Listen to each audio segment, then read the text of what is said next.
নমস্কাৰ এই মুহূৰ্তত ৰাজ্যবাসীৰ বাবে ওলাই আহিছে কেইবাটাও গুৰুত্বপূৰ্ণ খবৰ। এই মুহূৰ্তৰ প্ৰথমটো গুৰুত্বপূৰ্ণ খবৰটো হৈছে ডাকঘৰৰ এটা আঁচনিৰ পৰা প্ৰতিমাহে পাব ধন। প্ৰতিমাহে লাভ কৰিব 20,000 টকা। SCSS আঁচনিৰ জৰিয়তে লাভ কৰিব প্ৰতিমাহে ধন।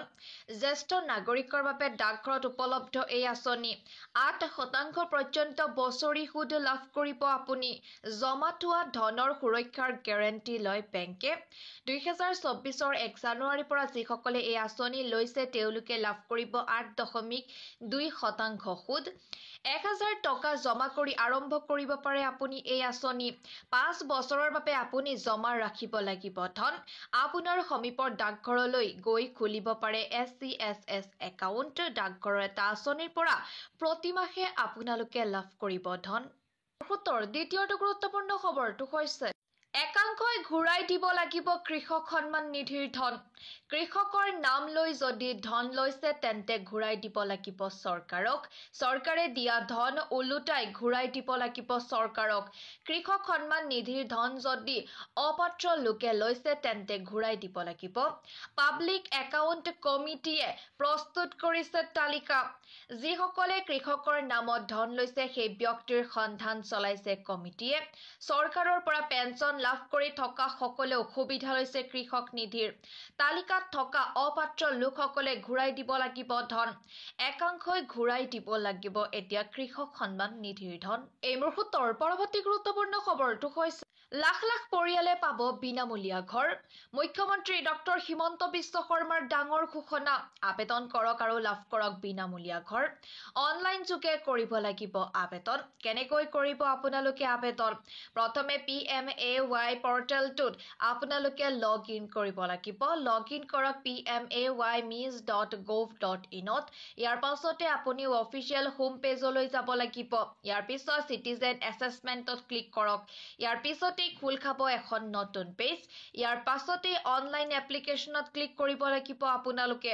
আবেদন পত্ৰ পূৰণ কৰি ছাবমিট কৰিব লাগিব। আবেদনকাৰীৰ Aadhaar card, bank passbook, PAN card থাকিব লাগিব।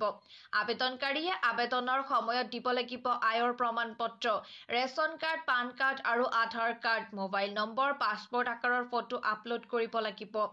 আবেদন কৰাৰ পিছতেই লাভ কৰিব চৰকাৰী ঘৰ। PMAYৰ সময়সীমা 31 ডিচেম্বৰ 2024লৈ বৃদ্ধি কৰা হৈছে। লাখ লাখ পৰিয়ালে পাব বিনামূলীয়া ঘৰ।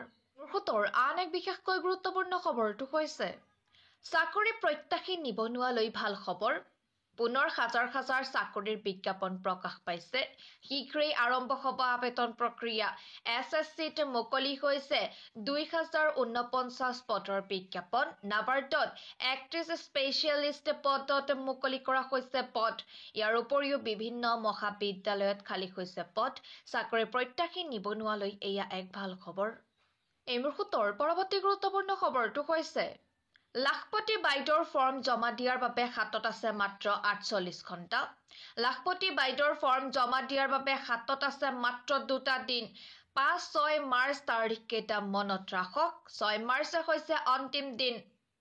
ক'ত ক'ত জমা দিব লাগিব লাখপতি বাইদেউৰ ফৰ্মখন? মণ্ডল পৰ্যায়ৰ কাৰ্যালয়ত জমা দিব লাগিব ফৰ্মখন। আত্মসহায়ক গ্ৰাম্য কাৰ্যালয়ত জমা দিব পাৰিব ফৰ্মখন। খণ্ড উন্নয়ন বিষয়াৰ কাৰ্যালয়ত জমা দিব পাৰিব ফৰ্মখন।